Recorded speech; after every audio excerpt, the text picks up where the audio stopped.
ధ్వని. ఇది క్రీస్తు యేసు ప్రేమ ధ్వని, ఇది జగతిలో మ్రోగే సిలువ ధ్వని.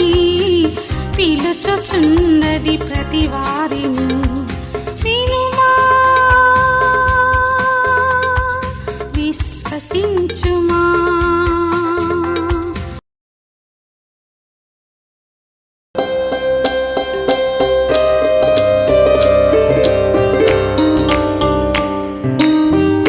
ప్రేమా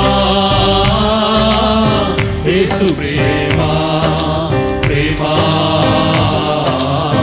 దివ్య ప్రేమ, పరిశుద్ధుని ప్రేమ, పరిపూర్ణుని ప్రేమ, పరిశుద్ధుని ప్రేమ, పరిపూర్ణుని ప్రేమ.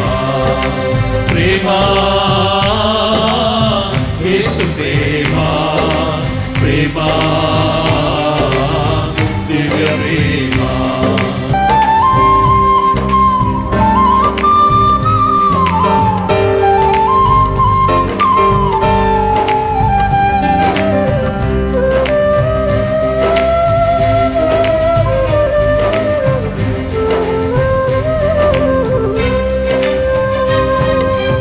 నన్ను మార్చుకున్నా కల్వరి ప్రేమ, నన్ను చేర్చుకున్నా తండ్రి ప్రేమ.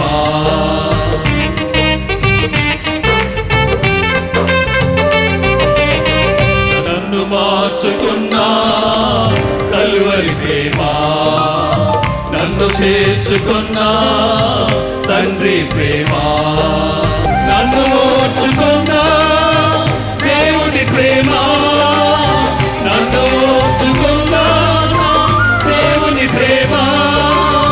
నన్ను తీర్చిదిద్దే పరిశుద్ధుని ప్రేమ, పరిపూర్ణుని ప్రేమ, పరిశుద్ధుని ప్రేమ, పరిపూర్ణుని ప్రేమ, పరిశుద్ధుని ప్రేమ, పరిపూర్ణుని ప్రేమ.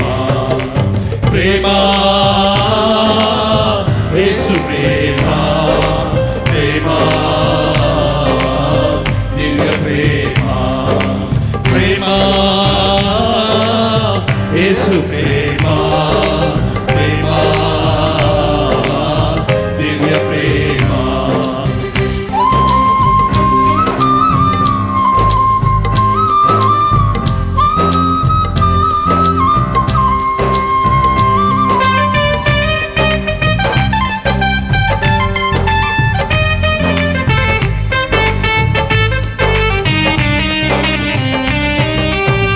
నేను పుట్టక ముందే నన్ను చూచిన ప్రేమ, నేను గిట్టక ముందే నన్ను పిలిచిన ప్రేమ, నేను పడక ముందే ఎత్తుకున్న ప్రేమ, నేను పడక ముందే ఎత్తుకున్న ప్రేమ, నేను ఏడవక ముందే నన్ను ఎత్తుకున్న ప్రేమ, నన్ను హత్తుకున్న ప్రేమ. పరిశుద్ధుని ప్రేమ, పరిపూర్ణుని ప్రేమ, పరిశుద్ధుని ప్రేమ, పరిపూర్ణుని ప్రేమ.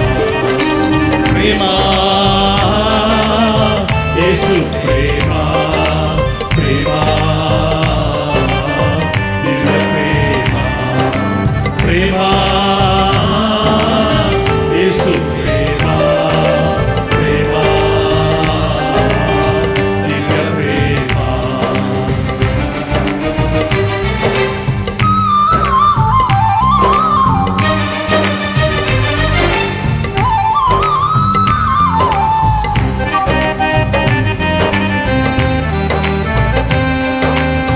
నా కోసం వచ్చిన ప్రేమ, నా రుణమును తీర్చిన ప్రేమ, నా వాకిట నిలిచిన ప్రేమ, నాలో నివసించిన ప్రేమ, నా లోకిట నడిచిన ప్రేమ, నా అక్కర తీర్చిన ప్రేమ, నా ఆకలి తీర్చే ప్రేమ, నన్ను కన్న ప్రేమ, ఏ సన్న ప్రేమ.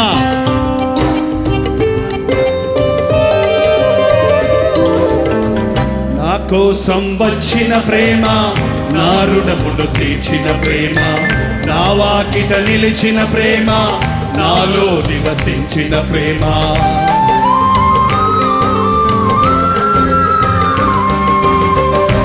కోసం వచ్చిన ప్రేమ, నా రుణమును తీర్చిన ప్రేమ, నా వాకిట నిలిచిన ప్రేమ, నాలో నివసించిన ప్రేమ, నాలో గిట నడచిన ప్రేమ, నా ఎక్కర నెరిగిన ప్రేమ, నాలో గిట నడచిన ప్రేమ, నా ఎక్కర నెరిగిన ప్రేమ, నా ఆకలి తీర్చే నన్ను కన్న ప్రేమ, యేసన్న ప్రేమ, పరిశుద్ధుని ప్రేమ, పరిపూర్ణుని ప్రేమ, పరిశుద్ధుని ప్రేమ, పరిపూర్ణుని ప్రేమ, ప్రేమ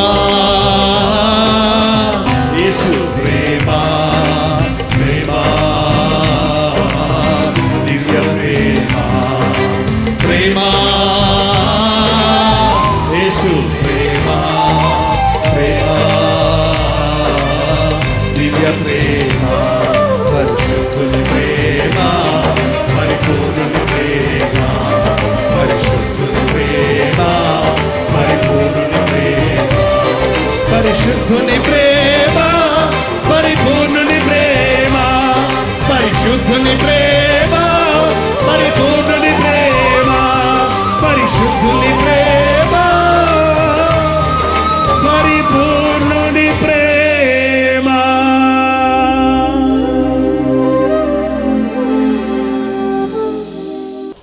రోమిలికి రాసిన పత్రిక 5వ అధ్యాయము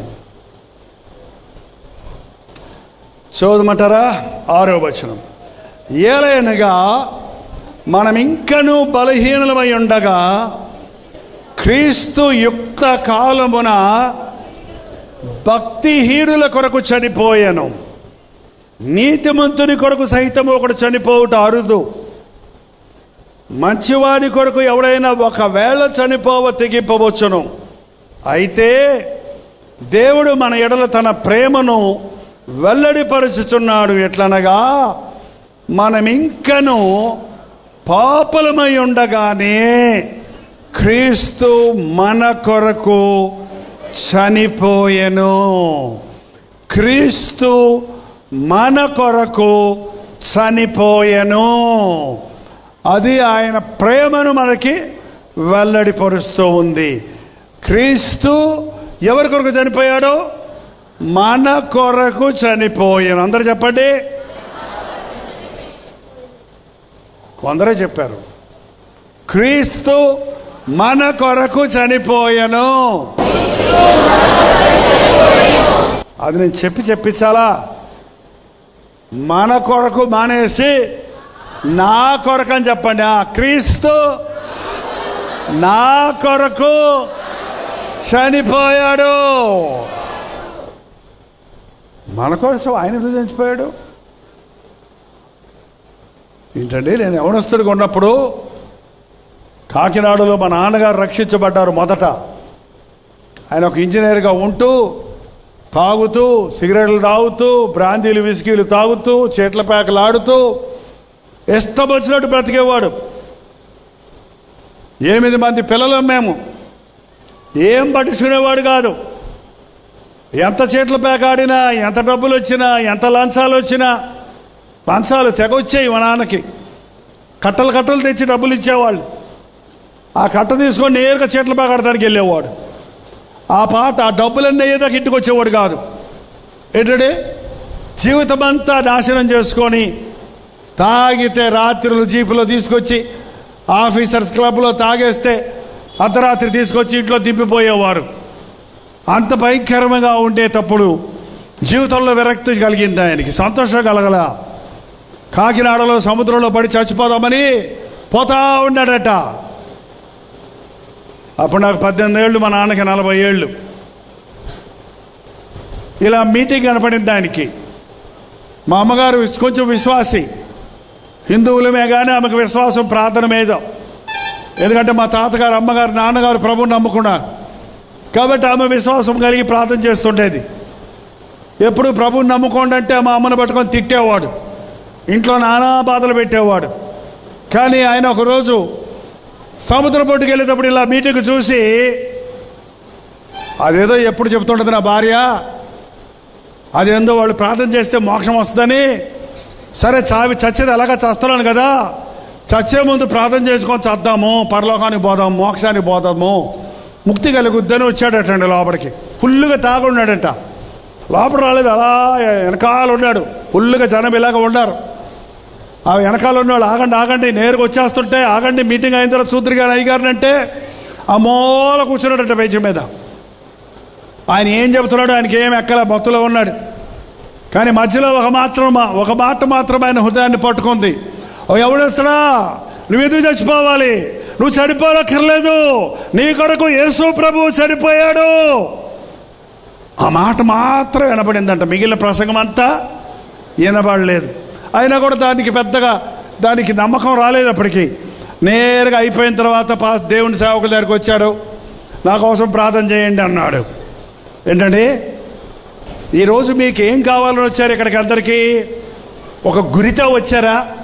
ఇవాళ యేసయ్యను ఇది అడగాలి, ఈ జబ్బులో నుంచి నాకు స్వస్థత కావాలి, నాకు గర్భఫలం కావాలి, నాకు ఉద్యోగం దొరకాలి, నాకు నా ఇంట్లో సమాధానం కావాలి, నా బిడ్డలు రక్షించబడాలి, నాకు చిన్న ఇల్లు కావాలి యేసయ్యా, నాకు బండి కావాలి యేసయ్యా, నాకు మనశ్శాంతి కావాలి ప్రభువా, నాకు పాపక్షమాపణ పొందాలి నాయనా, నా శరీరంలో పడ్డ రోగాలు తగ్గాలి అని ఏదైనా ఒక గురి కలిగి వచ్చారా? ఏదో వస్తుందిలే అనుకొని వచ్చారా? ఎందుకయ్యా నీకు ప్రార్థన అడిగారంటే సేవకులు, ఆయన మా నాన్నకి ఏం తెలియదు కదా, క్రైస్తవత్వం అని తెలియదు కదా, చచ్చిపోబోతున్నానండి ప్రార్థన చేయమన్నాడంట, చచ్చిపోవాలనుకుంటున్నానని ప్రార్థన చేయమన్నాడంట. ఆయన అదిరిపోయి, ఎందుకయ్యా చచ్చిపోవాలి, ఏమైంది నీకు, ఉద్యోగం లేదా? గజెటర్ ఆఫీసర్నయ్యా. మరి ఎందుకు చచ్చిపోతున్నావు? భార్య పిల్లలు లేరా? భార్య ఉంది, 8 మంది పిల్లలు ఉన్నారు. మరి ఏంటయ్యా, అప్పులా? లేదు, భూములు ఉన్నాయి, ఆస్తులు ఉన్నాయి. మరి ఎందుకయ్యా చచ్చిపోవాలి నువ్వు?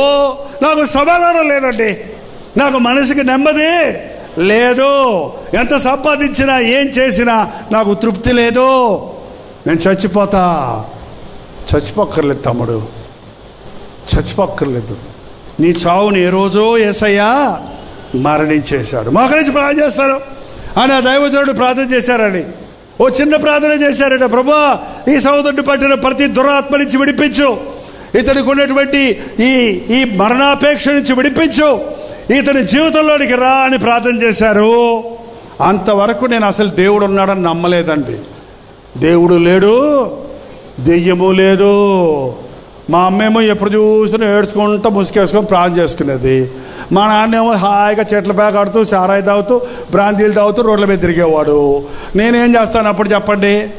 యేసు ప్రభువుకు ప్రార్థన చేసుకోయ్యా అని మా అమ్మ అంటే, ఏంటమ్మా నువ్వు పిచ్చా, నీకేమన్నా? యేసు ప్రభువు నమ్ముకుంటే ఏడుపే కదా. నువ్వు ప్రభువుని నమ్ముకున్నానంటే ఏడుతో కూర్చున్నావు. నాన్న చూడు జాలీగా తిరుగుతున్నాడు. నేను కూడా ఎప్పుడు పెద్దోడు అవ్వాలా? ఎప్పుడు 18 ఏళ్ళే కదా. ఇంకా అన్ని పాపాలు చేసేసుకోవటం, చచ్చిపోయిన తర్వాత ఏమైతే ఎవరికి తెలిసొచ్చు? ఎవడు చూసి వచ్చాడు?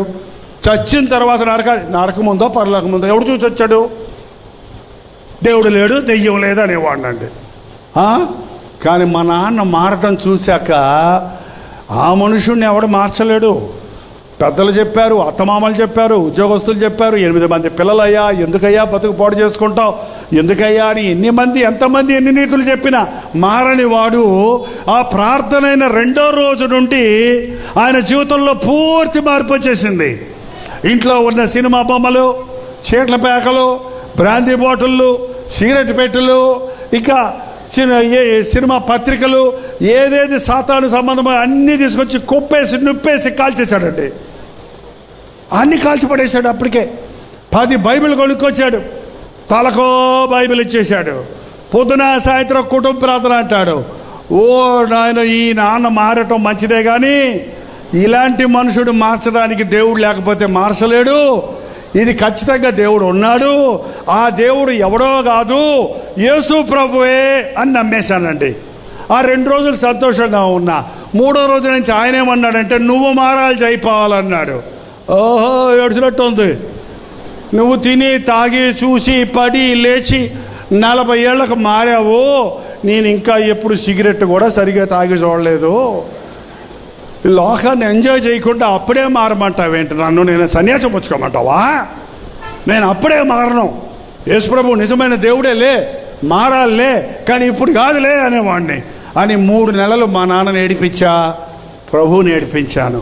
అంతకు మించి నా దేవుణ్ణి ఎదిరించలేకపోయానండి. మా నాన్న తీసుకొచ్చి మీటింగ్లో కూర్చోమనేవాడు, వెనకాల కూర్చునేవాడు. నేర కొట్టు ప్యాంట్ అంటే బిర్రగా ఉంటుందన్నమాట, పట్టుకొని పీకితే కానీ రాదు ప్యాంట్లు.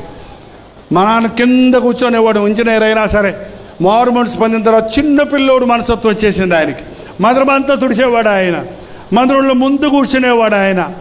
నేను వచ్చేవాడిని కానీ వెనకాల, నాన్న నాకు నేర కట్టు వంకద నీ పక్కన కూర్చోవడానికి, నీ వెనకాల కూర్చుంటాను, వెనకాల బెంచ్ మీద కూర్చునేవాడిని. మా నాన్న ప్రసంగం మొదలు పెడితే వెనక్కి తిరగడం నాకు బాగా తెలుసు.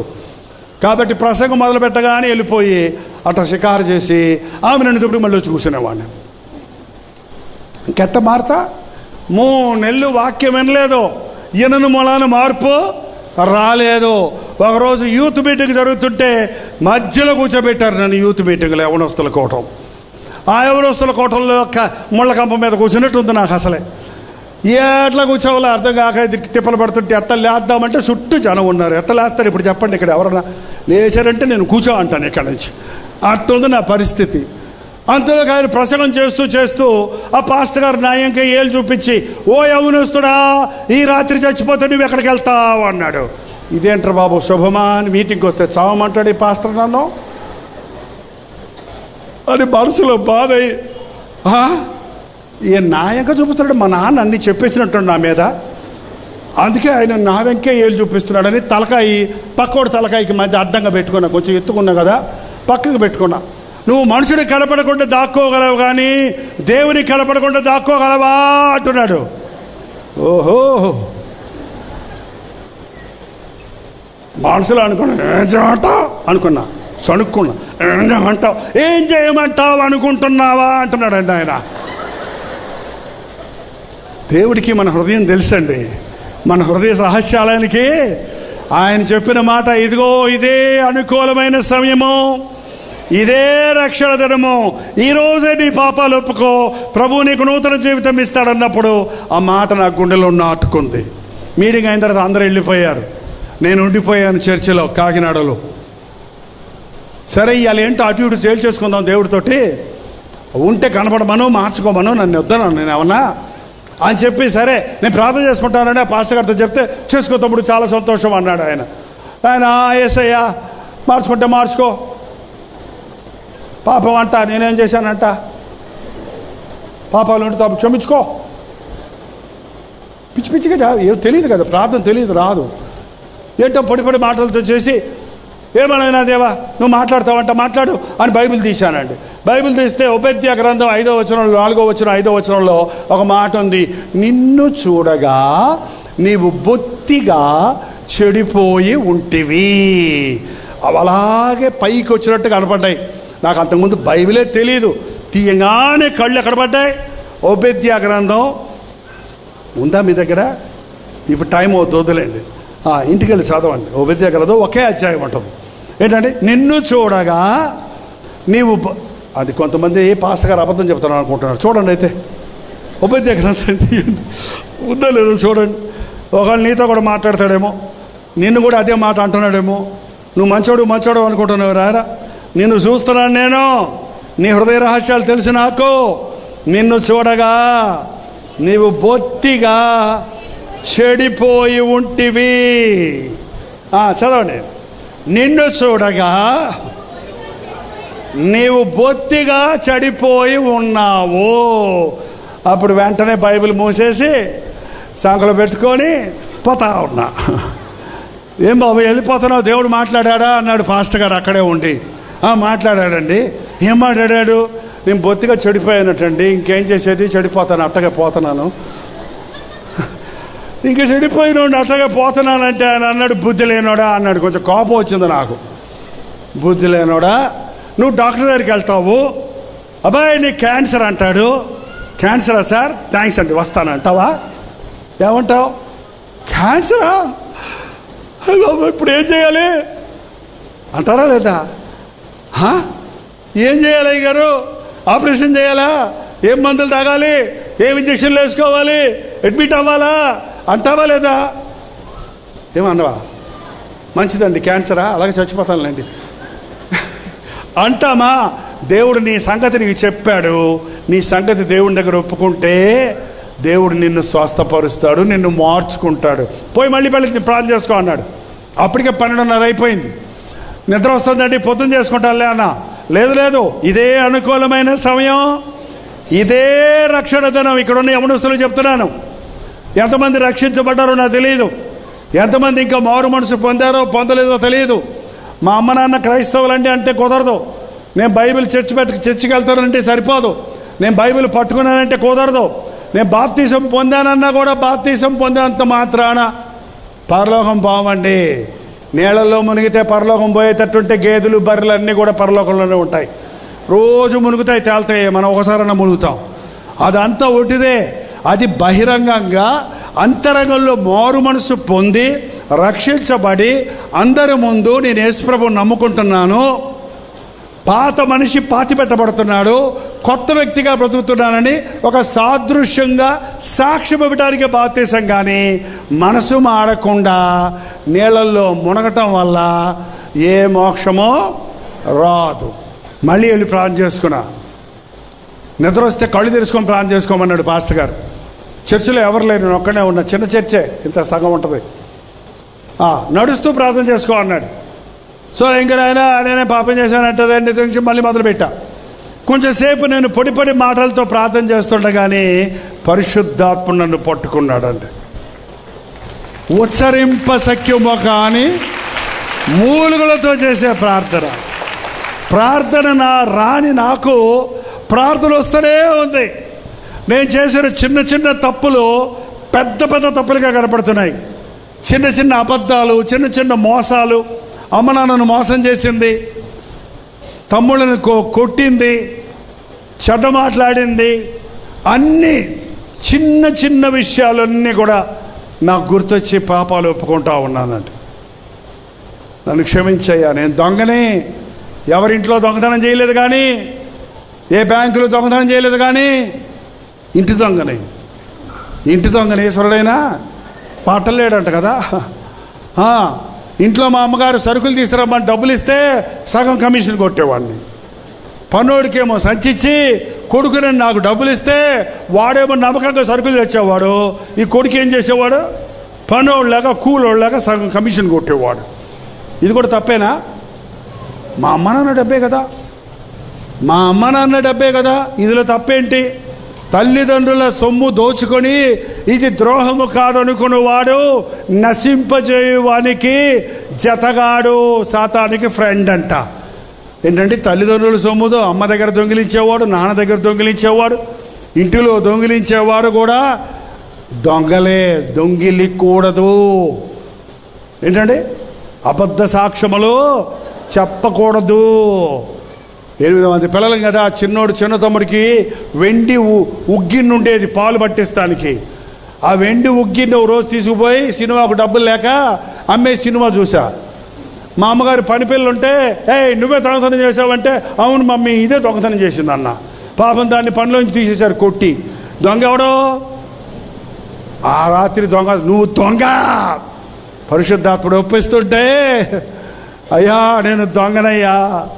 మా అమ్మ దగ్గరికి వెళ్ళి ఏడుచుకుంటూ చెప్పా, అమ్మ ఆనాడు పని పిల్ల దొంగతనం చేసింది అన్నానే, అది నేనేనమ్మా, నన్ను క్షమించమ్మా అని మా అమ్మ కాళ్ళ మీద పడ్డా. మా నాన్నని ఎదిరించినందుకు మా నాన్న కాళ్ళ మీద పడ్డా. నా మనస్సాక్షిని సరి చేసుకున్నాను. ఆ రాత్రి నేను అన్నీ ఒప్పుకున్నప్పుడు ఇంచుమించు 1:2 అవుతుంది. ఆ చర్చిలో నుంచి మూల నుంచి ఒక గొప్ప వెలుగు ప్రకాశించింది. ఆ వెలుగులో సిలువలో వేలాడుతున్న ప్రభు కనబడ్డాడు. నీ కోసం నా ప్రాణం ఇచ్చానన్న స్వరం వినబడింది. మరుక్షణంలో కింద పడిపోయానండి. ఏడుస్తూ ఉన్నా, చిన్నపిల్లోళ్ళలాగా నా పాపాలన్నీ ఒప్పుకుంటా ఉన్నా. తెల్లవారి 8:30 వరకు నాకు మెలకు రాలేదు. ప్రార్థనలోనే మూలుగుతూనే ఉన్నాను, ప్రార్థన చేస్తూనే ఉన్నాను. 8:30 కళ్ళు తెరిచేటప్పటికీ రక్షణ ఆనందం. ఏంటంటే రక్షణ ఆనందం ఎలా ఉంటుందంటే, అది అనుభవించినోడికే కానీ చెప్పేది కాదండి. పాపాల భారం పోయింది. అది ఎలా ఉంటుందని అడిగితే అది పోయినోడికే తెలుస్తుంది, కానీ దాన్ని వివరించడానికి మాటలు చాలు. ఈరోజు నిజంగా మీరు యేసయ్య ప్రేమను రుచి చూచారా? పాడారు ఇంత చక్కగా. నేను రుచి చూశానండి యేసయ్య ప్రేమను. ఆ రాత్రి నా జీవితంలో మరపురాని రోజు 1977 సంవత్సరం ఫిబ్రవరి 15వ తారీఖు. నాకు 18 సంవత్సరాలు దాటి 19 రాబోతున్నాయి. ఆ 10 రోజుల్లో నన్ను దేవుడు ముట్టుకున్నాడు. టీనేజ్లోనే ప్రభు నన్ను రక్షించుకున్నాడు. ఆ రోజు నుంచి ఈ రోజు వరకు ఒక యవ్వనస్తుడిగా ఎన్ని కోరికలు ఉంటాయో, ఎన్ని ఆశలు ఉంటాయో, ఎంత పాపానికి చోటు ఉందో తెలుసు కదా. కానీ యేసయ్య ప్రేమను రుచి చూసిన నాకు లోక ప్రేమల మీద ధ్యాసే రాలేదండి. 6 నెలలు తిరగకుండా యేసయ్య నన్ను సేవకు పిలిస్తే నా చదువుని అన్నీ వదిలిపెట్టి ప్రభు సేవకు వచ్చేసాను. అప్పటి నుంచి ఇప్పటిదాకా ఏం చేస్తున్నాను? నేను ఆయన సేవ చేస్తున్నాను. యేసయ్య ప్రేమ మనల్ని బలవంతం చేస్తుందండి. యేసయ్య ప్రేమను పొందిన నేను ఆ ప్రేమను అందరికీ చెప్పాలని ఆరాటం తప్ప నాకు ఇంకా ఆశ ఏమీ లేదు. ఆ ప్రేమను ఎరగకుండా పాడైపోతున్న యవ్వనస్తులను చూస్తుంటే నాకు చాలా బాధగా ఉందండి. మీరు రక్షించబడ్డారా? మీరు మారు మనసు పొందారా? దేవునికి కుమారులు కుమార్తెలు ఉన్నారు కానీ మనవలు మనవరాండ్లు లేరు. మా నాన్న యేసు ప్రభువుని నమ్ముకుంటే దేవుని కుమారుడు అయ్యాడు కాబట్టి నేను దేవునికి మనవడిని అయ్యానా? లేదు. నేను దేవుని నమ్ముకుంటే దేవునికి నేను కుమారుని అయ్యాను కాబట్టి పాస్టర్ గారు కుమారులు దేవుని కుమారులు అయిపోయారనుకుంటున్నారా? లేదు. నా కుమారులు యేసు ప్రభువుని నమ్ముకుంటే వాళ్ళు దేవుని కుమారులు అయ్యారు. ఎవరి మటుకు వారు వ్యక్తిగతంగా యేసు ప్రభువుని తమ సొంత రక్షకుడిగా అంగీకరించాలి. అలాంటి అనుభవం లేని వారు ఈ రాత్రి గనక తప్పించుకుంటే, మారు మనసు పొందకపోతే, మరో అవకాశం మీకు ఉందో లేదో నాకు తెలియదు. ఇప్పటికే మీరు చిన్నప్పటి నుంచి దేవుని వాక్యం వింటున్నారంటే ఎన్నో అవకాశాలు మీకు ఇచ్చారు కాబట్టి ఈ రాత్రి ఈ మాటలు జాగ్రత్తగా వినండి. ఈ లోకంలో ఏది నీకు ఇవ్వలేని సంతోషం, సమాధానం, క్షమాపణ, ప్రేమ, సంతృప్తి, ఆనందం యేసు క్రీస్తు ఇవ్వడానికి ఈ రాత్రి అక్కడికి రప్పించాడు మిమ్మల్ని. హల్లెలూయా. పొంది వెళదాం, సంపాదించుకొని వెళదాం. నా జీవితం మారిపోయిందండి. దేవునికి ఇచ్చేసాను. అందుకే నేను ఎంత ఆరోగ్యంగా ఉన్నాను, ఆశీర్వాదకరంగా ఉన్నాను, ఎంతమందికి దీవెనకరంగా ఉన్నాను నాకే తెలియదు. నా బ్రతుకొక ఈ లోకంలో సంపాదించుకొని ఉంటే నాతో పాటు చదువుకున్న వాళ్ళందరూ ఈ పాటికి చచ్చిపోయారు. చాలామంది కర్రలు పట్టుకొని నడుస్తున్నారు, కొంతమంది రోగాలతో, దగ్గులతో, తుమ్ములతో బతుకుతున్నారు కొంతమంది. మా కాలేజ్ స్టూడెంట్స్ని మేమంతా ఫ్రెండ్స్గా ఉన్నవాళ్ళు గుర్తు చేసుకున్నప్పుడు వాళ్ళు ఎక్కడున్నారు ఎంక్వైరీ చేస్తే వాళ్ళ అడ్రస్సే లేదు. కానీ ప్రభువును నమ్ముకున్న వలన నన్ను ఇంకా దేవుడు కాపాడుతున్నాడు. డబ్బులుంటే కాపాడబడవు. నా ఫ్రెండ్స్లో కొంతమందికి చాలా డబ్బులు ఉన్నాయి, చాలా మేడలు ఉన్నాయి. మేడలు 3వ కర్రతో నడుస్తున్నారు వాళ్ళు. మేడ ముఖ్యమా, 3వ కర్ర ముఖ్యమా? ఏంటండి, ఆరోగ్యం ముఖ్యమా? ఆరోగ్యమే మహాభాగ్యం. నిద్ర మాత్రలు వేసుకుంటే కానీ నిద్ర రాదు, బ్రాంతి తాగితే కానీ నిద్ర రాదు, సారాయి పోసుకుంటే కానీ మనసు కుదుట పడదు. అబ్బా ఎలా బానిసలు అయిపోతున్నారో చూడండి. ఈరోజు యేసు ప్రభు నిన్ను ప్రేమిస్తున్నాడు. మనం ఇంకా బలహీనులమై ఉండగానే క్రీస్తు మన కొరకు చనిపోయాడు. క్రీస్తు నా కొరకు మరణించాడు. ఈ రోజున యేసు క్రీస్తుని ప్రతి ఒక్కరూ వ్యక్తిగతంగా మీ రక్షకుడిగా చేసుకోవాలి. మారు మనస్సు అంటే అర్థం ఏంటో తెలిసిన వాళ్ళు చేయి చూపించండి. మారు మనస్సు అంటే ఏం మారాలండి? మనసు మారాలి, మతం కాదు కదా. పేరు మార్చుకుంటారు, మతం మార్చుకుంటారు, ఆచారాలు పద్ధతులు మార్చుకుంటారు. ఏం మారదు? మనసు మారదు. ఒకరోజు కొన్ని పౌరాలు గింజలు తింటుంటే పైనుంచి వెళ్తున్న కాకుల గుంపులో గింజలు దొరక్క ఒక కాకి పౌరం దగ్గరకు వచ్చి కూర్చొని తింటుందంట. తింటుంటే పౌరం పసిగట్టి, రే ఇది ఎక్కడి నుంచి వచ్చింది, ఇది మన జాతి కాదు, ఇది గింజలు తింటుందని ఎన్ని పొడి చేశాయంట పౌరాలు. అది ఎగిరిపోయి, ఏంట్రబ్బా నన్ను పొడి చేస్తున్నాయి, అవి తింటున్నారంటే రంగు చూసుకుంటే ఇది నల్లగా ఉంది, అవి ఎలాగున్నాయి? బూడిద రంగులో ఉన్నాయి. ఎక్కడో బూడిద దెబ్బ ఒకటి దొరికిందంట, అందులో పోయి శుభ్రంగా పొర్లి కోటికి కొట్టుకొని మళ్ళీ వచ్చి తింటుంటే ఆ పౌరాలు చూసి మన రంగే ఉందే అనుకున్నాయి. కానీ కొంత లావుగా ఉంది ఏంటబ్బా, బొంత పౌరం కాబోలు అనుకున్నాయి అంట. కానీ అది తింటూ తింటూ నడుస్తుంది. ఎట నడుస్తుంది? తింటున్నప్పుడు తింటుంది. కాకి ఎట తింటుందో చూసారా ఎప్పుడైనా? చూడలేదా మీరు? మూత అంకరగా పెట్టి తింటుందండి. ఎట్ట పెడద్ది? ఇట్ట తింటుంది.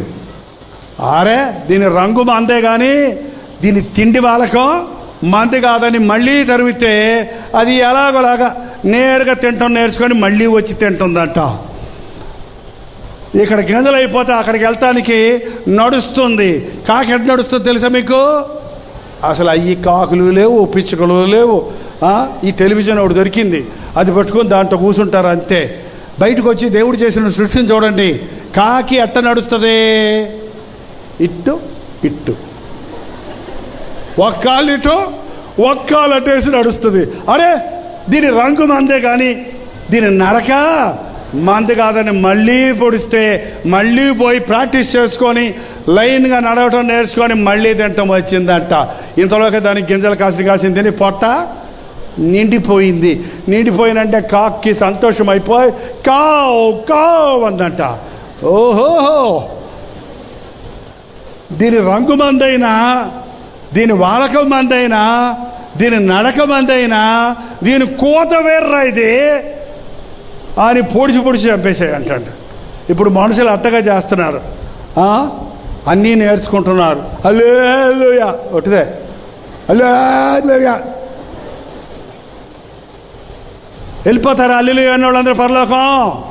చెప్పాలి చెప్పాలి నాకు. మీరు అనుకుంటున్నారు చాలామంది మేము గట్టిగా అరిశాం కాబట్టి పరలోకంలో దేవుడు మాకు స్థలం ఇచ్చేసాడు అనుకుంటున్నారు. నువ్వు ఎంత గట్టిగా హల్లెలూయా హల్లెలూయా హల్లెలూయా అని గిచ్చుకుంటా సరే, నీ పాపాలు క్షమించబడకపోతే నువ్వు ఎక్కడుంటావు? ఇక్కడే ఉంటావు. అదండి చాలామంది క్రైస్తవులు అనబడే వారికి రక్షణ లేదండి.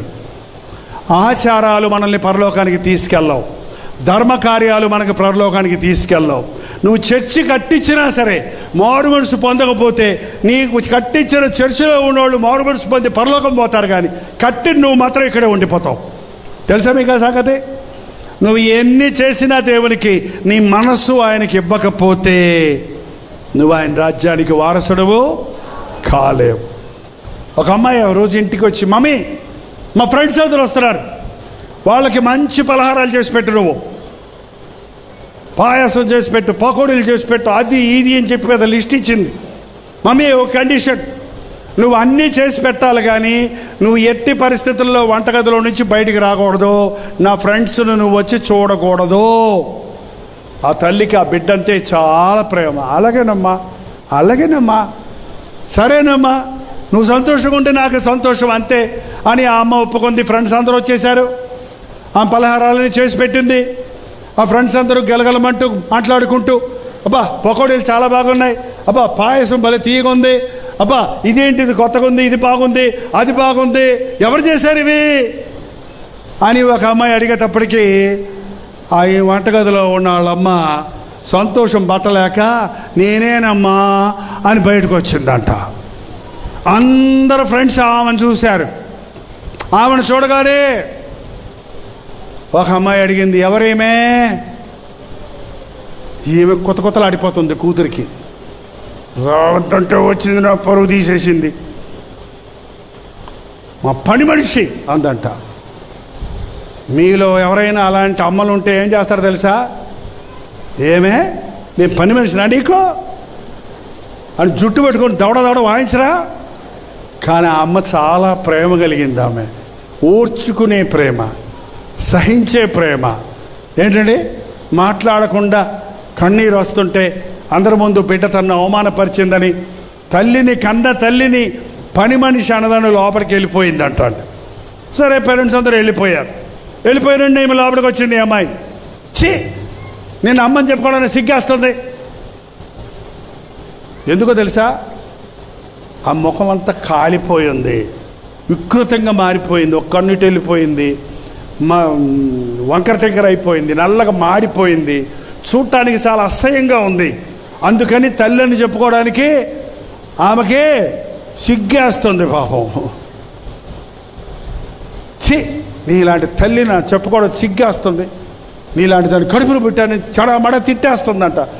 అసలు నీ ముఖం చూపించగా నాకు అక్కర్లేదు, నేను వెళ్ళిపో మా ఇంట్లో ఇచ్చి అని తల్లి నీ తరిమేస్తుంటే ఆ తల్లి అందంట, అమ్మా వెళ్ళిపోతానమ్మా, నీ సంతోషాన్ని పాడు చేయటం నాకు ఇష్టం లేదు, నువ్వు వెళ్ళిపోమంటే వెళ్ళిపోతాను, కానీ నీకు ఎప్పటి నుంచో చెప్పాలనుంది, ఒక సంగతి చెప్పి వెళ్ళిపోతానమ్మా, తొందర చెప్పైతే అందంట. అమ్మ నువ్వు చిన్నపిల్లగా ఉన్నప్పుడు మనం చాలా పేదవాళ్ళమమ్మా, కూలి పనికి వెళ్ళేవాళ్ళమమ్మా, మీ నాన్న చనిపోయాడమ్మా, ఆ తర్వాత నేనే కూలి పనికి వెళ్ళి కూలి తీసుకొచ్చి నిన్ను పోషించుకొని పాల్గొని పట్టించేదాన్నమ్మా. ఒకరోజు మన గుడిసెలో ఉండేవాళ్ళమమ్మా, ఆ గుడిసెలో చీర కట్టి ఏలాడిస్తారు కదా ఉయ్యాల్లాగా, ఆ ఉయ్యాల్లో నిన్ను పడుకోబెట్టి నేను పనికి వెళ్ళానమ్మా. నేను పని నుంచి వచ్చేటప్పటికి మన గుడిసెకి నుప్పంటి అంటుకొని కాలిపోతుందమ్మా.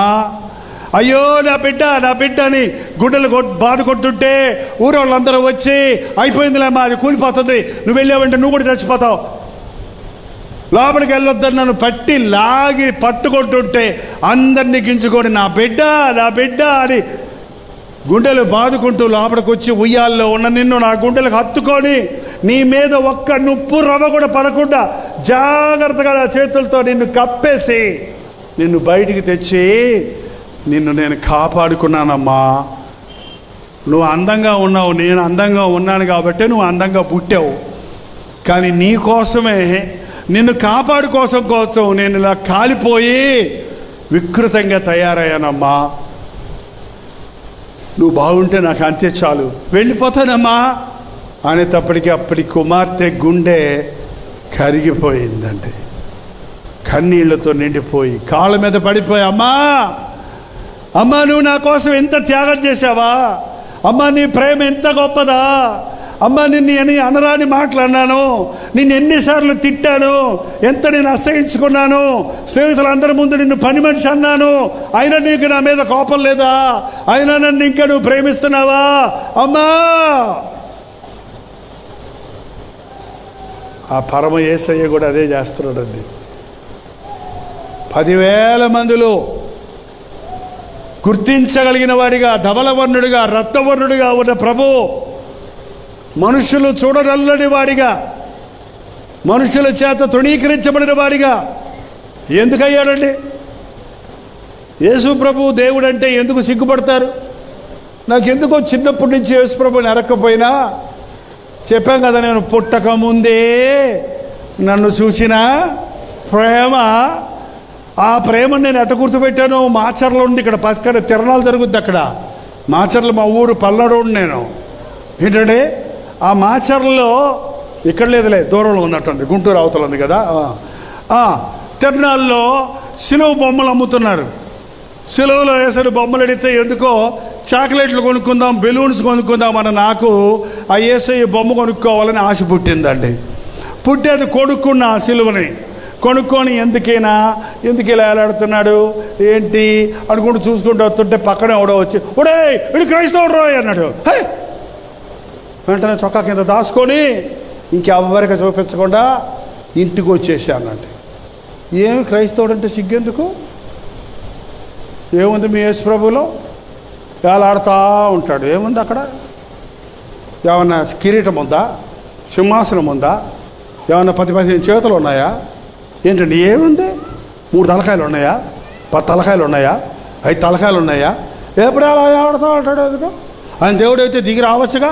3 మేకులు పీక్కోలేడా అంటాడండి ఎవరో ఒక ఆయన. ఇప్పుడు 3 మేకులు పీక్కోలేనాడు ఆయన దేవుడేంటి? పీక్కోవటం ఏంట్రా బాబు?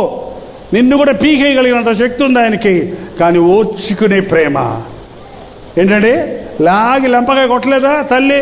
పని మనిషినే నేను, కానీ ఏం చేసిందా తల్లి? ప్రేమ.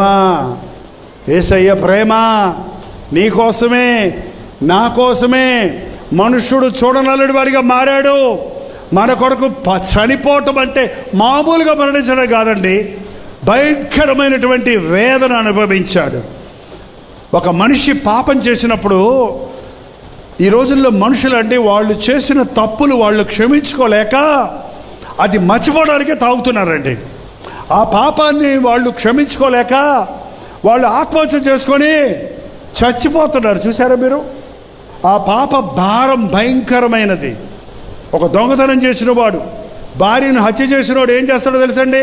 నేరుగా పోలీస్ స్టేషన్కి వెళ్ళి నేనే చంపేశాను, నన్ను అరెస్ట్ చేయమంటున్నాడు. ఎందుకు? తట్టుకోలేడు దోషారోపణ చేసే హృదయాన్ని. పాపం బహు భయంకరమైనది. పాపము శిక్ష భయంకరమైనది, అవమానాలతో కూడింది, నిందలతో కూడింది.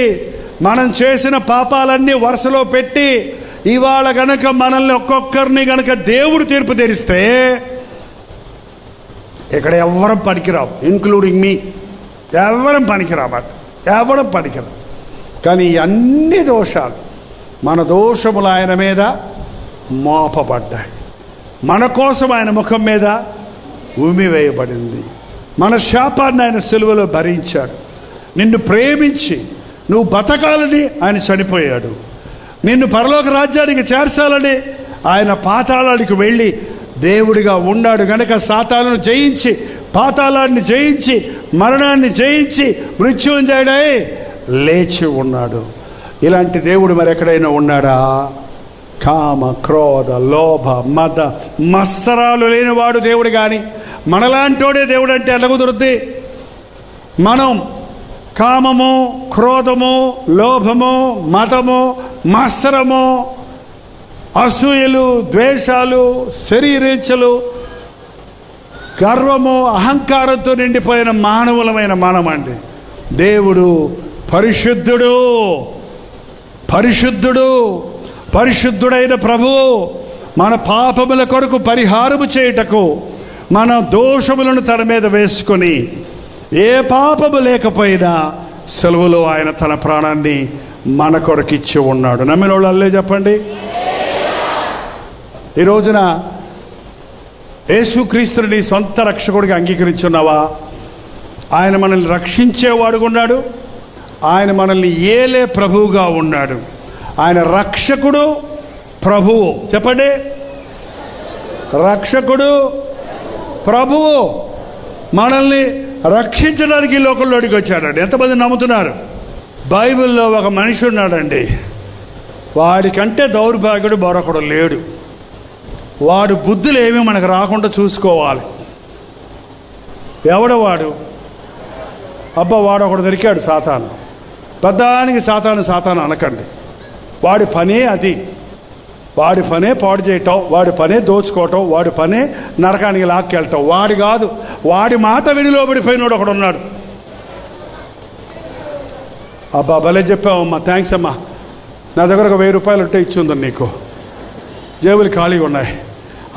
దేవుడు నిన్ను దీవించను గాక. అబ్బా, దీవెనలు మాత్రం ఊరకు వస్తాయి. ఎవరండి ఆయన? ఇస్కారియోతు యూదా. ఎంతమంది తెలుసు ఆయన? ఎవరాయన? యేసు ప్రభు యొక్క శిష్యుడు. దేవుడికి అన్నీ తెలుసు కదా. యూదా ఇస్కారియోతు గురించి ముందు తెలీదా? తెలుసు. తెలిసినా కూడా ఆయన పేరు పెట్టి పిలుచుకున్న వారిలో యూదా ఇస్కారియోతు కూడా ఒకడు. అబ్బా, యేసయ్య ప్రేమ పనికిమాలినోడు కూడా పిలుస్తాడు అట్లాంటి. నువ్వు నన్ను మోసం చేస్తావు, పోన్లేరా. నువ్వు నా గురించి అబద్ధం ఆడతావు, పోన్లేరా పేతురు. నువ్వు నన్ను సందేహిస్తావు, పోన్లేరా తోమా. ఏంటండి, ఎలాంటి వాళ్ళని కోరుకుంటున్నాడో చూడండి. అందరినీ కోరుకున్నాడు. యూదా ఇస్కారియోతు కూడా కోరుకున్నాడు. కోరుకోవటమే కాదు, డబ్బు సంచి తీసుకెళ్ళి ఎవరికి ఇచ్చాడు? ఎవరికి ఇచ్చారండి? మీ డబ్బులు సంచి ఎవరికి ఇస్తారు? మీ బ్యాంక్ బుక్ ఎవరికి ఇస్తారు? మీ క్రెడిట్ కార్డు ఎవరికి ఇస్తారు? మీ మిరప్పేట తాళాలు ఎవరికి ఇస్తావమ్మా? నమ్మినోడికి ఇస్తావా, దొంగోడికి ఇస్తావా? దొంగోడికి ఇస్తే ఉంటాయి అందులో. దేవుడు ఎవరికి ఇచ్చాడండి? యూదా ఇస్కారియోతుకి ఇచ్చాడు. కానీ యూదా ఇస్కారియోతు 3.5 సంవత్సరాలు యేసు ప్రభుతోటే ఉన్నాడండి. ఎవరితో ఉన్నాడు? యేసు ప్రభు ఇద్దరితో పోయి దెయ్యాలు అల్లగొట్టమంటే యూదా ఇస్కారియోతు కూడా ఏం చేశాడు? దెయ్యాలు అల్లగొట్టాడు. రోగుల్ని స్వస్థపరచమంటే యూదా ఇస్కరియోతు ప్రార్థన చేసినప్పుడు ఏమయ్యారు? రోగులు స్వస్థపడ్డారు. మేము ప్రార్థన చేస్తే రోగులు స్వస్థపడుతున్నారు కాబట్టి నేను గొప్ప దైవజనుడిని నేను అనుకుంటే నాకంటే బుద్ధి లేని ఉండడం. నన్ను బట్టి కాదు, నేను వాడుకునే యేసు నామాన్ని బట్టి అద్భుతాలు జరుగుతాయి. దేవుడు అయినా కూడా ప్రేమిస్తున్నాడు మనల్ని. దేవుడు నన్ను దీవించకపోతే నాకు ఎందుకు ఉద్యోగం వస్తుంది అన్నాడు ఒక ఆయన. ఉపవాస ప్రార్థనకు వస్తేనే ఆశీర్వాదమా? మేము ప్రార్థనకు రావటం లేదు, మా వ్యాపారం డబుల్ అయింది అన్నాడు ఒక ఆయన. డబుల్ అయింది, త్రిపుల్ అయింది, జీరో అవుతుంది. జాగ్రత్త. హెచ్చుట తగ్గుట కొరకే. రోగాలు పోయినంత మాత్రాన, దెయ్యాలు వెళ్ళగొట్టినంత మాత్రాన, స్వస్థత ప్రార్థనలు చేసినంత మాత్రాన నేను నిజమైన దైవజనుడిని కాదండి. నా వాక్యమని మనుషులు మారినంత మాత్రాన నేను నిజమైన దైవజనుడు అనుకుంటే నాకంటే బుద్ధిహీనుడు ఇంకొకడో ఉండడు. నేను ఏమై ఉన్నానో దేవుని ముందు దానిని బట్టే నాకు ప్రతిఫలం ఉంటుంది. కానీ నేను యేసయ్య నామంలో ఏం చేస్తున్నానో దాన్ని బట్టి నాకు ఏ ప్రయోజనమో ఉండదు. దేవుడు వాడుకుంటున్నాడు, అవకాశాలు ఇస్తున్నాడు. ఎంత ప్రేమించాడు యూదా ఇస్కరియోతుని. చివరికి వచ్చేటప్పటికి ఆ యొక్క మరి అని ఆమె ఉంది. 1 సంవత్సరం రాబడి, 1 సంవత్సరం జీతం, 1 సంవత్సరం పంట పొలమంతా విలువ చేసే ఆ వెత్తరు తీసుకొచ్చి ఈ యేసయ్య నా కొరకు సిలువలో ప్రాణం ఇవ్వబోతున్నాడు, నా పాపానికి విమోచన చేసే ఈయనను అభిషేకించాలని ఆయన పాదాలకు అత్తరు బాటలు పగలగొట్టి పోస్తే ఈ యూదా ఇస్కరియోతు ఏమన్నాడండి? తెలీదా? ఈ నష్టం ఎందుకు? ఈ మీటింగులకి ఎన్ని వేలు ఎన్ని లక్షలు ఖర్చు అయిందో నాకు తెలియదండి. ఈ నష్టం ఎందుకు?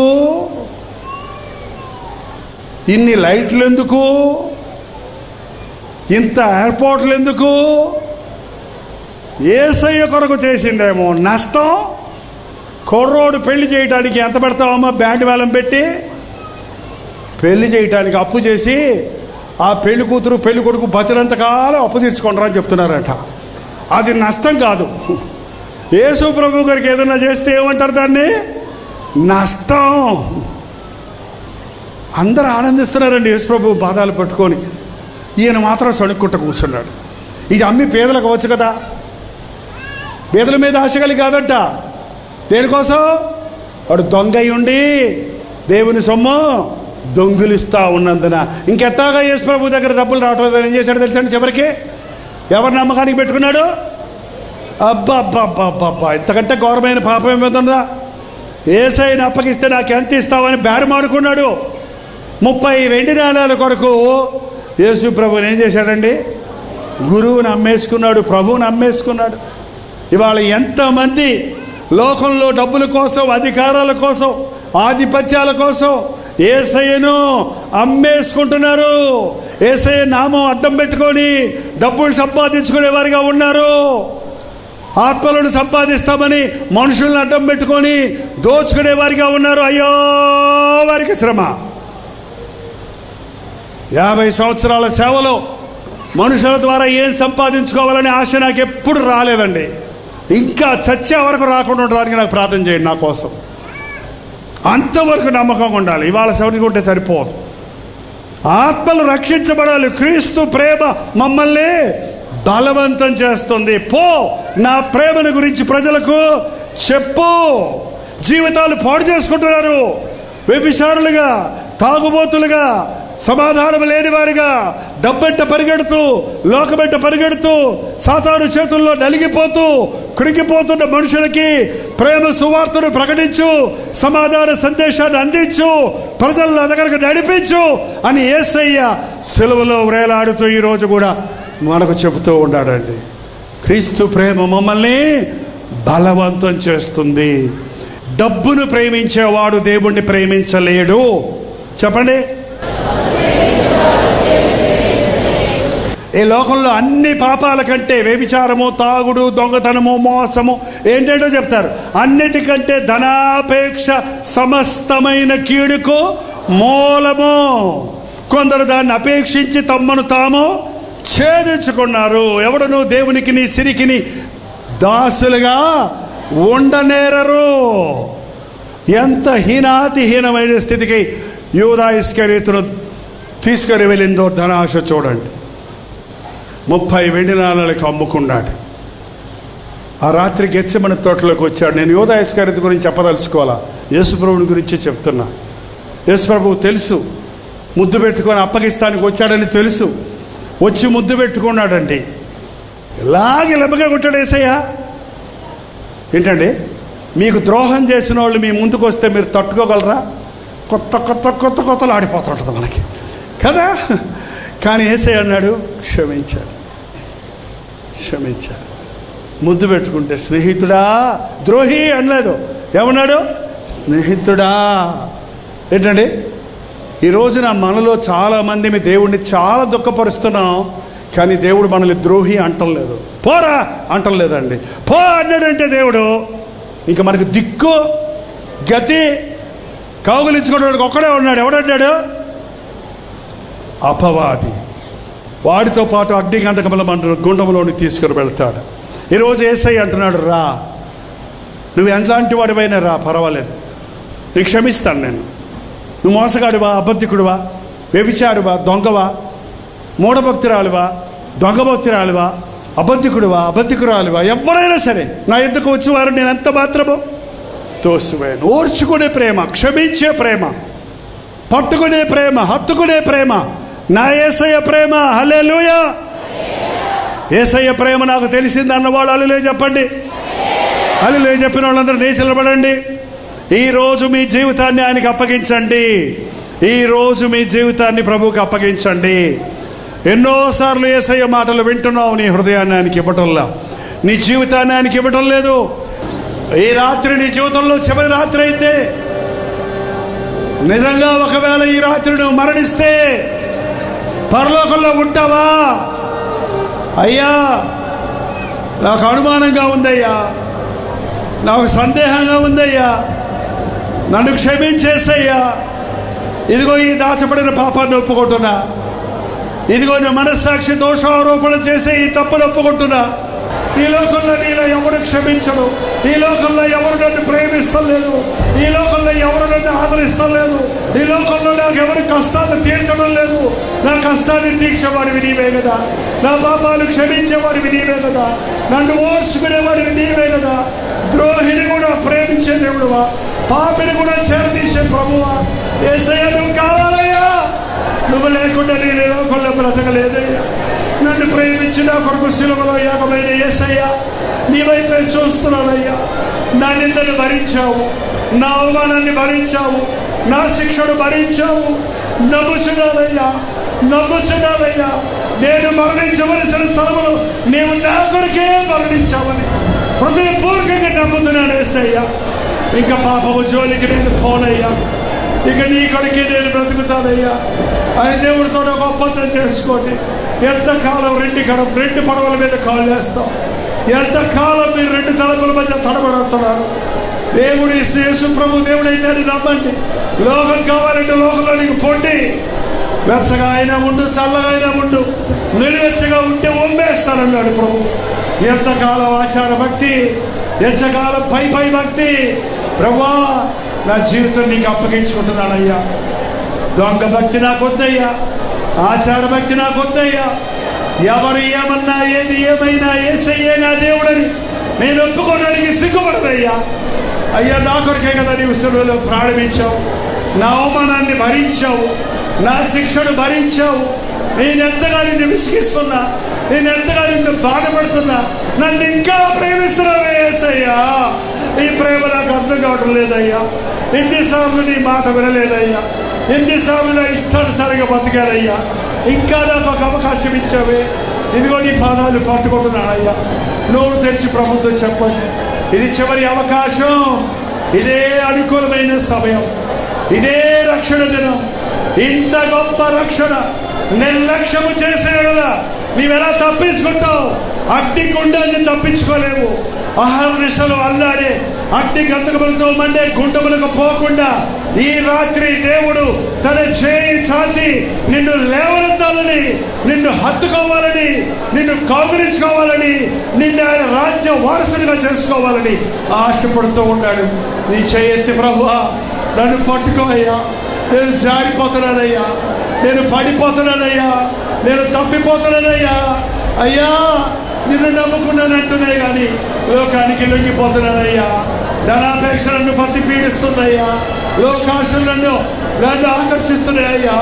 యేసయ్యా నువ్వు చాలయ్యా, చాలిన దేవుడు నువ్వే కదా, నువ్వు ఉంటే నాకు అన్నీ ఉంటాయని విశ్వాసం నాకు లేక లోకం వెంటబడుతున్నానే కానీ బుద్ధి విజ్ఞాన సర్వ సంపదలు నాకు ఇచ్చే యేసయ్యా, నీలో నీ కుడి చేతిలో సంపూర్ణ సంతోషము కలదు, నిత్య సుఖములు కలవని నమ్ముచున్నదయ్యా. ఈ రాత్రి నువ్వు నాకుంటే ఏమున్నా లేకపోయినా పర్వాలేదయ్యా, నువ్వు లేకుండా ఎన్నున్నా సొన్నే.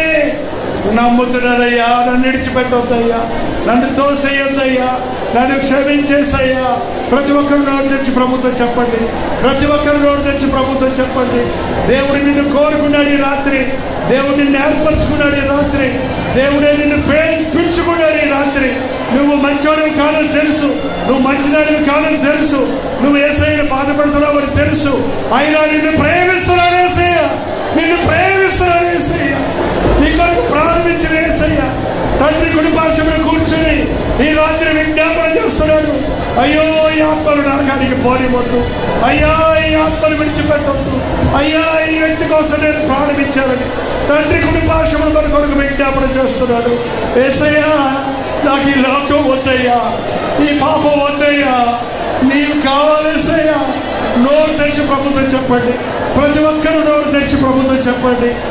లైవ్లో ఉన్నవారు, ఆవరణలో ఉన్నవారు, బయట ఉన్నవారు, ఈ సౌండ్ ద్వారా ఎక్కడెక్కడ ఉన్నవారు నీతోనే మాట్లాడుతున్నాడు. కాదనకు కాదనకు, నోరు తెరువు, నోరు తెరువు.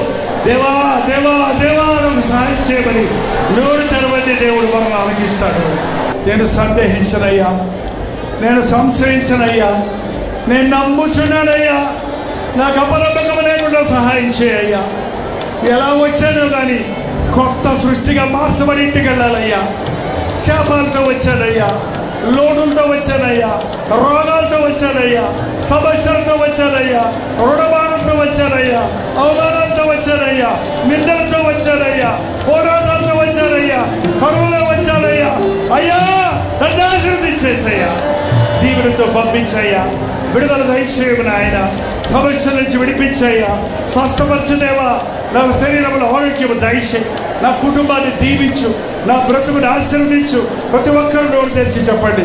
కొద్ది క్షణాలు, ఇంకో కొన్ని క్షణాల్లో వెళ్ళిపోతున్నాం. ఇది లాస్ట్ అవకాశం. ఇంకా ఎవరో హృదయాన్ని కఠినపరుచుకుంటున్నారు. నోరు తెరవండి, నోరు తెరవండి. యేసయ్యా నన్ను క్షమించు నాయన, యేసయ్యా నన్ను క్షమించేసయ్యా. రెండు చేతుల పైకెత్తి ప్రభుత్వం చెబుదాం. నా హృదయంలోనికి రా నాయన, నా జీవితాన్ని నీకు అప్పగించుకుంటున్నానయ్యా. నీవే నా దేవుడివయ్యా, నీవే నా ప్రభువయ్యా, నీవే నా రాజువయ్యా, నీవే నా సమస్తమయ్యా. నీవుంటే నాకు చాలు యేసయ్యా, నువ్వు నాకు కావాలయ్యా. నేను మంచిదాన్ని కాదు, మంచివాడిని కాదు, నిన్ను దుఃఖపరిచాను, నిన్ను వేదనపరిచాను, అయినా నన్ను సహించావే, అయినా నన్ను క్షమిస్తున్నావే, అయినా నన్ను ప్రేమిస్తున్నావే. ఆయన చాలిన దేవుడివయ్యా నువ్వు. యేసయ్యతో చెప్పండి, దేవుడికి నా జీవితం అని మనస్ఫూర్తిగా దేవుడికి అప్పగించండి. మీ జీవితాన్ని రెండు చేతులు పైకి ఎత్తండి. బయట ఉన్నవారు, లైవ్లో చూస్తున్నవారు, హాల్లో ఉన్నవారు, నీ చెయ్యి పైకి ఎత్తితే పైనుండి తన చెయ్యి చాపి నిన్ను లేవనెత్తాలని, నిన్ను సాతాను కట్ల నుంచి విడిపించాలని, నిన్ను క్షమించి గుండెలకు అందుకోవాలని నీ కోసం ప్రారంభించిన ప్రభు ఆశపడుతున్నాడు. అయ్యా యేసయ్యా నా చేయి పట్టుకో, నన్ను నడిపించయ్యా, నన్ను లేపయ్యా పాపం ఊపిలో ఉంది, నన్ను క్షమించయ్యా, నా పాపాల నుంచి విడిపించయ్యా, నా బంధకాల నుంచి తప్పించయ్యా. ప్రతి ఒక్కరు నోరు తెరవండి, నోరు తెరవండి. శాశ్వతమైన దేవుడు ఇస్తాడు దేవుడు, నిరంతరమైన ఆశీర్వాదాలు ఇస్తాడు దేవుడు. ఇహమందు పరమందు కూడా దీవించే యేసయ్యా నేను ఈరోజు మన బిడ్డగా స్వీకరించడానికి సిద్ధంగా ఉన్నాడు. పరిశుద్ధుడా, ప్రేమగల తండ్రి, ఒక్కసారి నీ బిడ్డలు చూడయ్యా, ఒక్కసారి నీ బిడ్డలు చూడయ్యా, ఒక్కసారి మమ్మల్ని ఒక్కొక్కరిని చూడయ్యా. ఇదిగో అయ్యా, నువ్వు ప్రయత్నించిన వారు ఇక్కడ ఉన్నారయ్యా. ఇదిగో అయ్యా, నువ్వు ఏర్పరచుకున్న వారు ఇక్కడ ఉన్నారయ్యా. ఇదిగో అయ్యా, నువ్వు కోరుకున్న వారు ఇక్కడ ఉన్నారయ్యా. అయ్యా, నువ్వు ఆకర్షించుకున్న వారు ఇక్కడ ఉన్నారయ్యా. వాళ్ళకి ఒంటి చేతులతో పంపద్దయ్యా ఈ రాత్రి. క్షమాపణ కావలసిన వారికి క్షమాపణ దయచు, దీవెన కావలసిన వారికి దీవెన దయచు, ఉద్యోగం కావలసిన వారికి ఉద్యోగం దయచు. మా హృదయ స్థితిని ఎరిగిన వారు, మమ్మల్ని మా అక్కలను ఎరిగిన దేవుడము, మమ్మల్ని దీవించి పంపించు నాయన. ఈరోజు మా జీవితంలో ఒక మరొక రాని రోజుగా మా రక్షణ దినముగా మారడానికి, మా అభిషేక దినముగా మారడానికి, మమ్మల్ని దేవుడు ప్రతిష్ఠించిన దినముగా మేము గుర్తుపెట్టుకొని కొత్త జీవితాన్ని జీవించడానికి ఈ వీటికి వచ్చిన ఒక్కొక్కరికి సహాయం చేయండి. రాముడికి బానిసలైన వారిని యేసుక్రీస్తు నామములో విడుదల చేయించున్నాము నాయన. ఎవరేచ్చలకు లోబడి తమ జీవితాలు పోటు చేసుకుంటున్న వారిని యేసుక్రీస్తు నామములో విడుదల చేయించున్నాము నాయన. లోకాన్ని ప్రేమించి, పాపాన్ని ప్రేమించి, అప్పుల్లో సమస్యల్లో చిక్కుకున్న వారిని యేసుక్రీస్తు నామములో విడుదల చేయించున్నాము తండ్రి. అపవాది చేత ఆటంకపరచబడి గర్భఫలాలు లేకుండా, చేయనిది సఫలం అవ్వకుండా ఆటంకపరచు దురాత్మల శక్తులను నాజరేయుడైన యేసుక్రీస్తు నామములో విడుదల చేయించున్నాము. ప్రతి కట్టును తెప్పుచున్నాము నాయన, ప్రతి బంధకమును విడిపిస్తున్నామయ్యా. పరిశుద్ధాత్మను మా మధ్య కుమరించము తండ్రి. పరిపూర్ణతలోకి మమ్మల్ని నడిపించము. నీ ఆశీర్వాదాలతో మేము ఇక్కడి నుంచి వెళ్ళడానికి నా యేసయ్యను క్షమించాడు, నా యేసయ్యను దీవించాడు. ఇది మొదలుకొని నేను సాక్షిగా జీవిస్తానని ఒక నిబంధనతో ఇక్కడి నుంచి కదలడానికి, ఈ రోజు నుండి మాలో ఆ సూచనలు కనబడినట్లుగా మా జీవితంలో దీవెన పొందడానికి సహాయం చేయమని. నిశ్చితమైన రాకడమైతే మరణమై భూలోకంలో కలుసుకోవడానికి, ఏరియా పరలోకంలో నీ రాజ్యంలో మేమందరము ఉండి నిన్ను స్తుతించే వాక్యం పొందడానికి సహాయం చేయమని. దురాత్మల నిలయముగా ఉన్న ప్రతి మూల, ప్రతి సందు, ప్రతి గొంతి, ప్రతి ఇల్లు పరిశుద్ధాత్మని కార్యాలు చూసినట్లుగా నీ ఆత్మతో అభిషేకించబడి రాకడ సమీపంగా ఈ దినాలలో ఎవరైనా మీకు దినానికి ఎక్కించే సింహాలి తిరుగుతున్న అపవాది క్రియలను లయపరిచి పరిశుద్ధాత్మ క్రియలను కొనసాగించుకొనుమని యేసుక్రీస్తు నామములో అడుగుచున్నాను తండ్రి. తండ్రి అయిన దేవుని యొక్క ప్రేమయు, కుమారుడైన క్రీస్తు యొక్క కృపయు, ఆదరణకర్త అయిన పరిశుద్ధాత్మ యొక్క సహవాసములు కూడి వచ్చిన మనందరికీ ఇప్పుడును సదాకాలమును తోడై ఉండను గాక. ఆమేన్, ఆమేన్, ఆమేన్. హల్లెలూయా. ముంబై పరిసర ప్రాంతాల్లో ఉన్న వారికి శుభవార్త.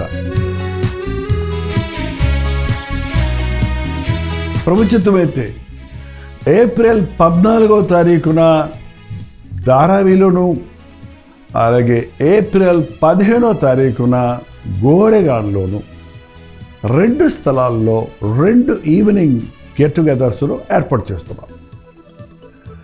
హిందీలో వాక్యం వింటున్న మిమ్మల్ని, తెలుగు వారిని, తమిళ వారిని, ఇతర భాషల వారిని కూడా వాక్యం ద్వారా బలపడుతున్నటువంటి మిమ్మల్ని ముఖాముఖిగా చూడాలని, మీకోసం ప్రార్థన చేయాలని ఆశతో దేవుని సన్నిధిని మనమందరం అనుభవించి ప్రభు ఇచ్చే సందేశాలను ఆలకించడం ద్వారా, ప్రభువును స్తుతించి ఆరాధించడం ద్వారా గొప్ప ఉజ్జీవాన్ని చూడాలని ప్రార్థనిస్తున్నాం. మీరును ప్రార్థన పూర్వకంగా రండి. గమనించండి, ఏప్రిల్ 14వ తారీఖు ధారావిలో మార్నింగ్ స్టార్ స్కూల్లో సాయంత్రం 10 గంటల నుంచి సాయంత్రం 6 గంటల నుంచి 10 గంటల వరకు ఒక సెషన్. అలాగే 15వ తారీఖు బుధవారం సాయంత్రం 6 గంటల నుంచి 10 గంటల వరకు గోరెగాడ్లో మరొక గెట్ టుగెదర్ ఏర్పాటు చేస్తున్నాం. మీకు ఏది అనుకూలమో లేక 2 స్థలాలకి వచ్చి పరిపూర్ణంగా దీవించబడండి. ధారావి చిరునామా గమనించండి. Morning star school near Sion railway station, Dharavi, Mumbai.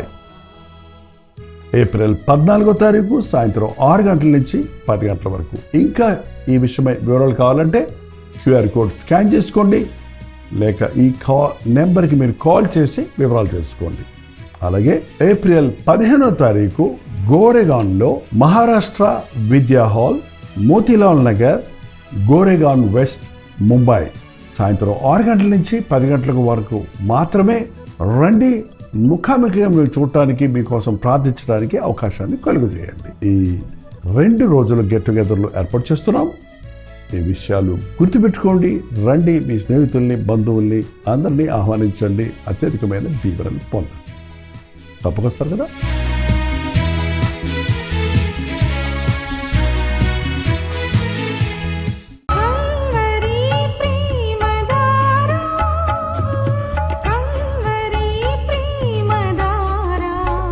Calvary ప్రేమధార అనే మా ద్విమాస పత్రికను ఈ మధ్య త్రైమాస పత్రిక అంటే 3 నెలలకి ఒక్కసారి మాత్రమే ప్రింట్ చేయగలుగుతున్నాం.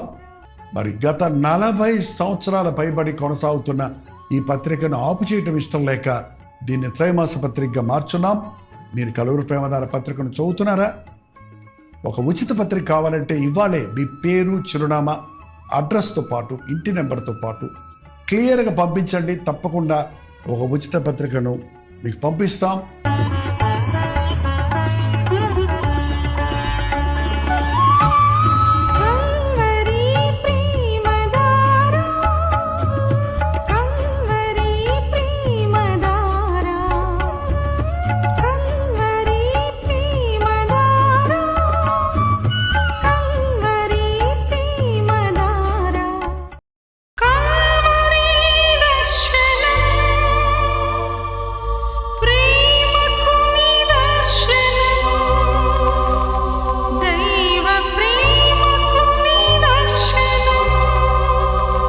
తెలుగు, తమిళ, హిందీ, మలయాళం, బెంగాలీ, ఒరియా అనే 6 భాషల్లో టెలివిజన్ ప్రోగ్రామ్స్ కొనసాగుతూనే ఉన్నాయి.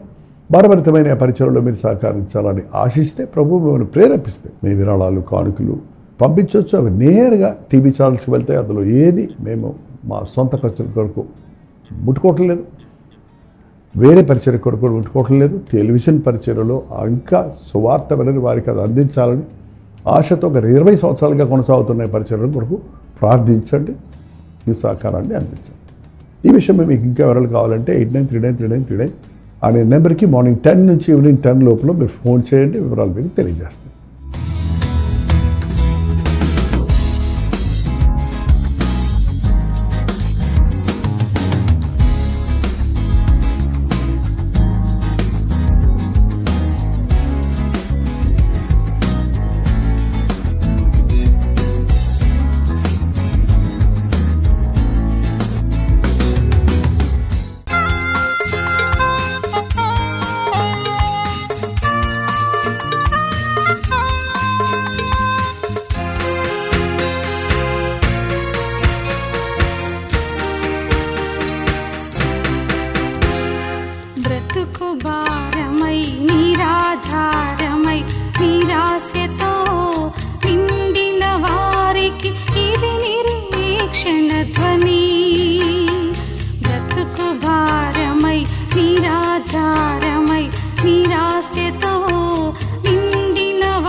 ఇది ఆదరణ ధ్వని.